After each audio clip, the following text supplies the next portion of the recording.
This man, every time he kills 50 people, turns himself in to the police voluntarily. Yet he is not truly confessing his guilt. He just finds sleeping in a jail cell more comfortable. After a good night's sleep, he smashes through the cell door with ease, and strolls out of the police station without a care. This throws the entire police station into chaos. No one can figure out how this lunatic was clearly blown up by a nuclear bomb 13 years ago. Yet now he's not only back from the dead, but inexplicably hunting down Lupin III. Lupin, naturally, isn't going to just wait around to die. Jigen immediately draws his pistol and opens fire. Yet Hawk, armed with nothing but a single axe, blocks every single bullet. No one knows the true extent of his power. Even the world's greatest swordsman Ishikawa's full force strike is caught effortlessly between Hawk's two fingers. Then, with a single palm strike, he sends Ishikawa flying. Thankfully, Lupin saves him just in time. But from that moment on, Ishikawa's confidence is utterly shattered by Hawk. He retreats alone into the deep mountains, strips the ornate decorations from his blade, and begins a frantic, desperate training. He must defeat Hawk to reclaim his dignity. Yet his heart remains consumed by fear.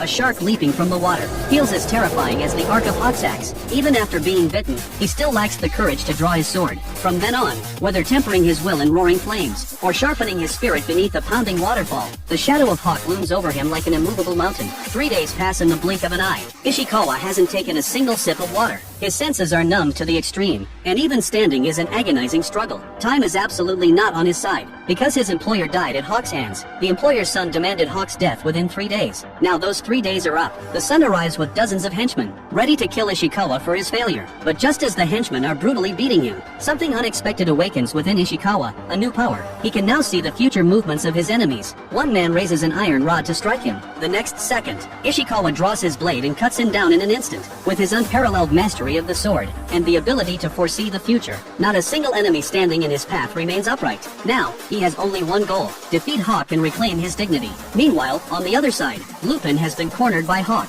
He thought hiding would keep him safe, but the next second, a vicious attack strikes, sending both Lupin and Jigen flying backward. Just at that moment, Ishikawa arrives and stands before Hawk. He draws his sword at blinding speed, yet Hawk catches it with just one hand. Then he is blasted all the way up onto the rooftop. Hawk, looking to end the fight quickly, charges into the building and hacks savagely at the support pillars, causing Ishikawa to crash down into the rubble. Jigen is about to shoot to rescue him, but he sees Ishikawa already back on his feet. Hawk attacks immediately, slashing deep into Ishikawa's arm, but the very next second, Hawk's own arm is suddenly severed. It turns out, at the exact moment Hawk launched his attack, Ishikawa had already foreseen his next move, and severed his arm with a speed invisible to the naked eye. A defiant Hawk prepares to attack again, but the next second, his instincts scream a warning at him. If he doesn't stop right now, the next thing to fall will be his own head. Realizing victory is no longer possible, Hawk can only bow his head in defeat.